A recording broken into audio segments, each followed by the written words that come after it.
Imagine a cold, biting wind sweeping through the streets of Philadelphia in January of 1780. Snow mixes with mud underfoot, and in a dimly lit shop, a drama unfolds that is more terrifying for the young nation than any British bayonet.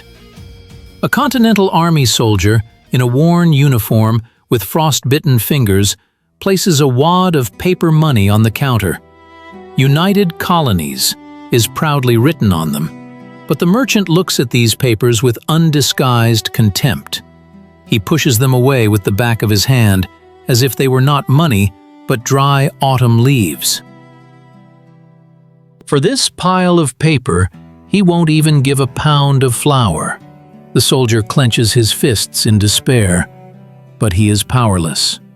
In his pockets he holds a fortune at face value, but in reality he is destitute. It was here, in this gloomy shop, and not only on the battlefields, that the fate of independence was decided. This was a war where the main enemy was not the British crown, but an invisible, all-consuming monster whose name was hyperinflation. To understand how America found itself on the brink of this financial abyss, one must rewind a little to the moment when the first shots at Lexington had just died down. The colonies entered the war against one of the world's most powerful economic empires with virtually nothing to their name. They had no gold mines, no silver mines, and, most terrifyingly, no unified banking system. The entire economy of the 13 colonies had for centuries been built on credit from London. The British Empire was the circulatory system that supplied hard currency and goods. And then, overnight, this artery was severed. The Continental Congress, meeting in Philadelphia, found itself in a situation that could be called an economic nightmare. How to pay for gunpowder, muskets, uniforms, and wages for thousands of people if the treasury was empty? The traditional way of waging wars in Europe implied having a gold reserve or the ability to take out huge loans from monarchical houses. But who would lend to a bunch of rebels whom King George III had declared traitors? The risk of default was 100%. In the eyes of the world's bankers in Amsterdam and Paris, the American rebels were dead men who did not yet know their fate. Then a decision was made that seemed salvific and easy. If there is no gold, we will print it. In June of 1775, the printing presses went into full swing. The Continental Dollar appeared. At first, this caused euphoria. Paper rustled, promises flowed like a river, and it seemed that economic laws could be tricked by patriotism. Congress believed that every citizen would accept these papers as a sacred obligation of future victory. But economics is a ruthless machine that does not believe in slogans. It believes only in the balance of supply and demand. The problem was that the printing press wouldn't stop. Congress had no right to collect taxes. That was the prerogative of individual states, which jealously guarded their independence even from each other. The states also started printing their own money. Virginia, Massachusetts, Pennsylvania, each state flooded the market with its own currency. Imagine the chaos. One wallet could hold congressional dollars, Rhode Island pounds, and South Carolina shillings. And none of these currencies were backed by a single gram of precious metal. It was faith in its purest form, and that faith began to rapidly erode. By 1778, the situation was out of control. What cost $1 at the beginning of the war now cost 50, and then 100. A winged phrase emerged that would survive the centuries. _quote_0_, meaning absolute uselessness. But behind these dry figures lay human tragedies. Farmers, who were supposed to feed the army, began to hide grain and livestock. They were not traitors. They simply could not afford to exchange the fruits of their hard labor for colored paper that would turn into trash tomorrow. They preferred to sell food to the British, who paid in solid gold. This was a terrible paradox. George Washington's army was starving in a country rich in food, simply because it had no medium of exchange. In this chaos, the outer layer of the conflict manifested itself, the visible and tangible collapse of economic life. Prices rose not by the day, but by the hour. Boots became a luxury item, accessible only to the wealthy.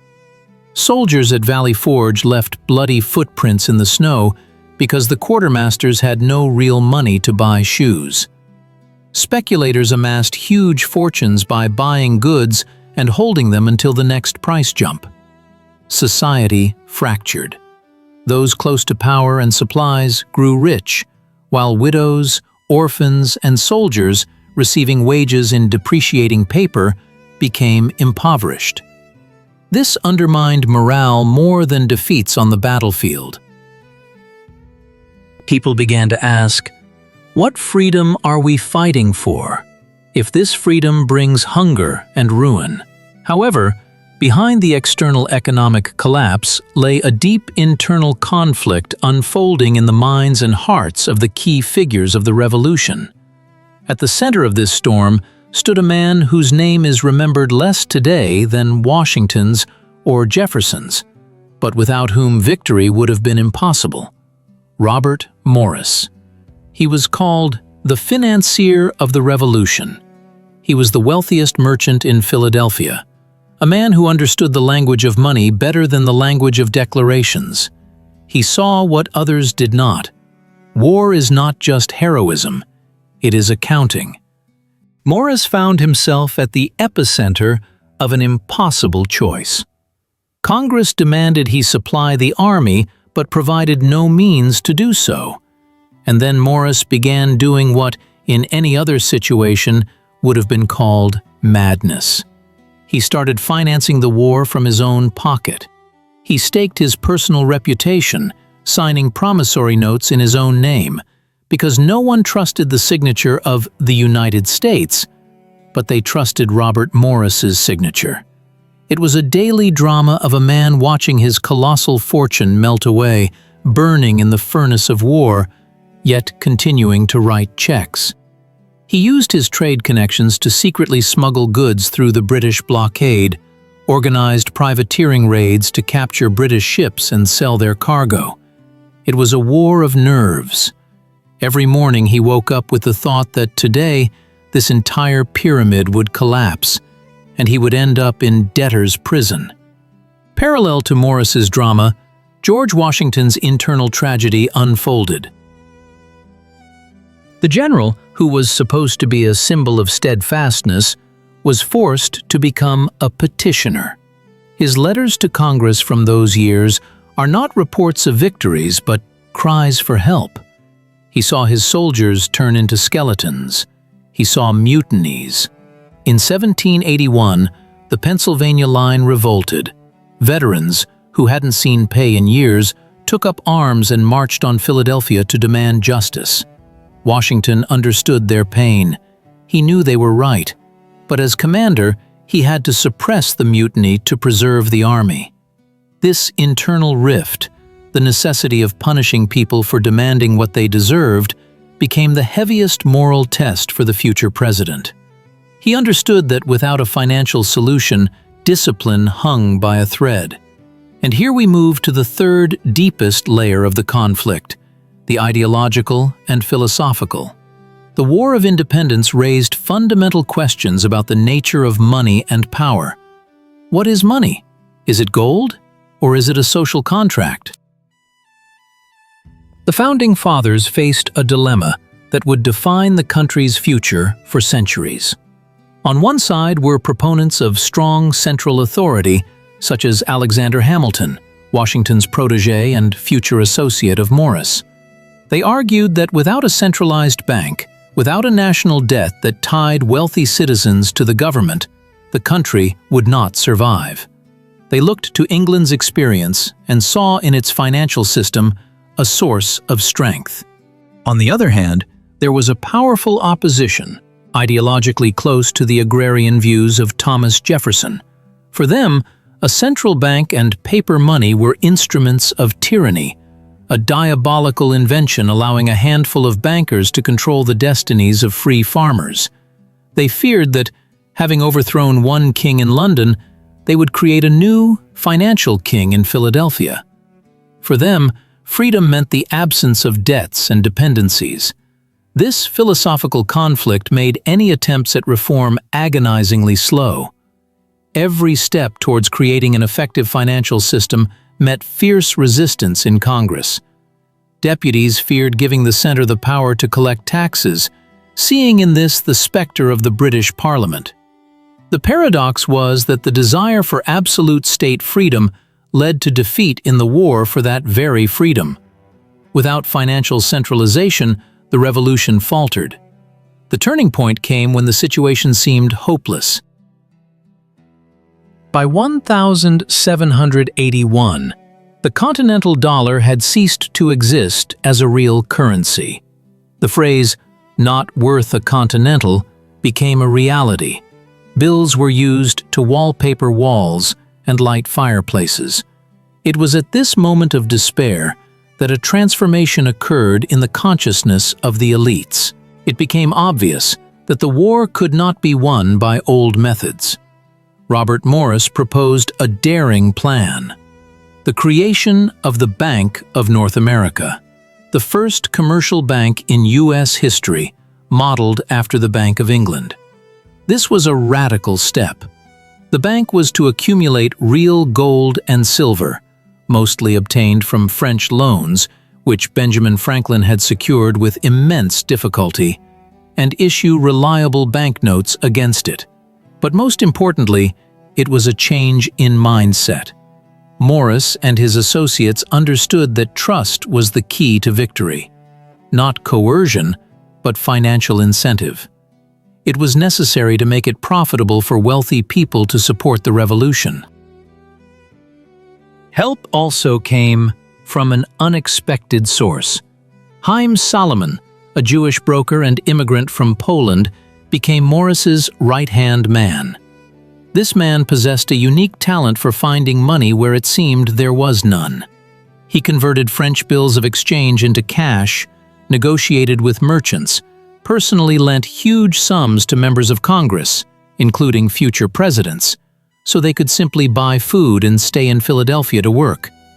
Solomon died in poverty after the war, but his contribution at that moment was equal to that of an entire division. Thanks to the efforts of Morris and Solomon, as well as the influx of French silver, the army was able to be supplied, however meagerly, before the decisive Battle of Yorktown. It can be said that the victory at Yorktown was bought with the last vestiges of credit and trust that the young nation had left. However, with the end of active hostilities in 1781, the drama did not conclude. The most dangerous period began, one that historians often underestimate. The war had de facto ended, but the peace treaty had not yet been signed.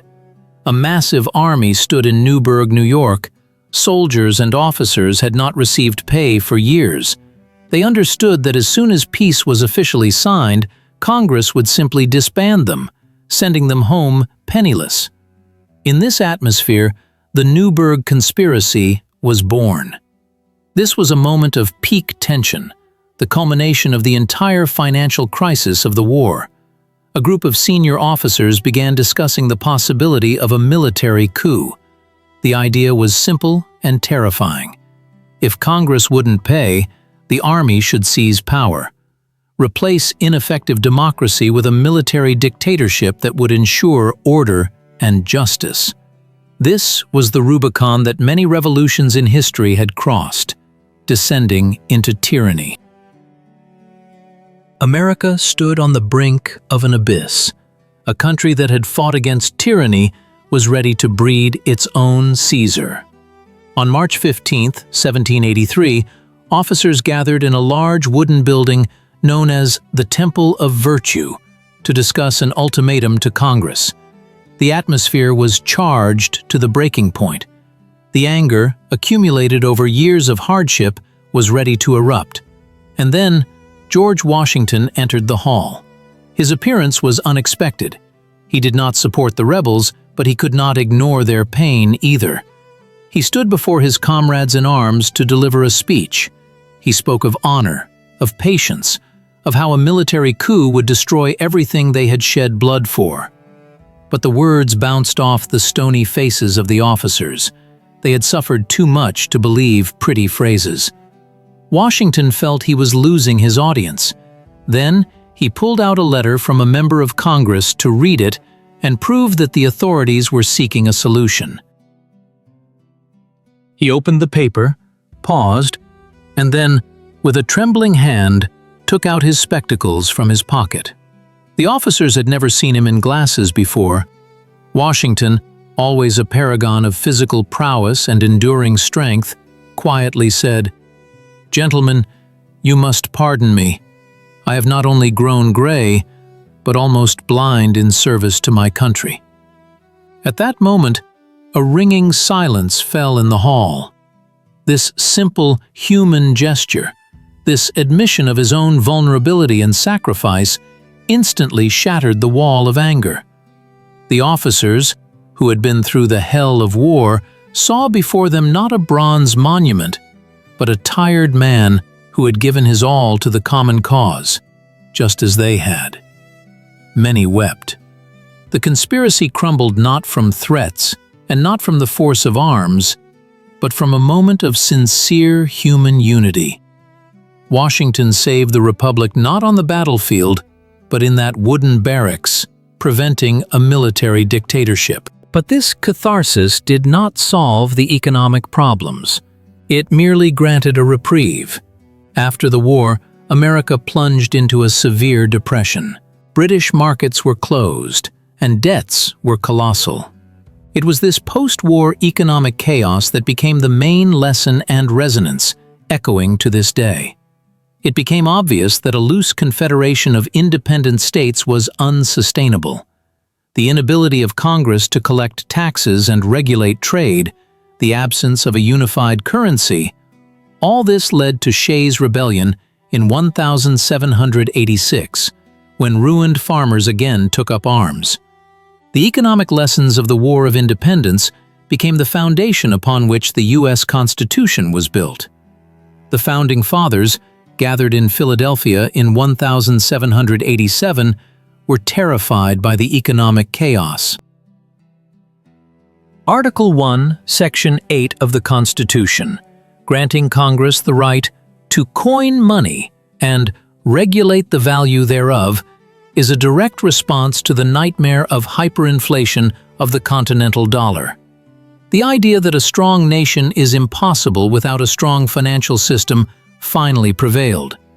Alexander Hamilton, who became the first Secretary of the Treasury, used this experience to create a system that transformed U.S. debts from a curse into an instrument of development. He convinced the government to assume the debts of the states, thereby creating a market for government bonds. Those very papers that soldiers sold to speculators for a pittance suddenly gained value. This was cruel to the original owners, but it created a financial credit of trust for the U.S. that exists to this day. The dollar, as we know it, was born in the agony of those years. The Federal Reserve System, created much later, in its philosophy relies on the same fears and lessons. The need for centralized control over the money supply to prevent a recurrence of the chaos of the 1770s. We often look at the history of wars through the prism of strategy and tactics, the movement of regiments and brilliant maneuvers. But the history of the War of Independence teaches us something else. Victory is forged not only with a bayonet, but also with a purse. Economic sovereignty proved harder to conquer than political. The lesson of those years is relevant for any state in any era.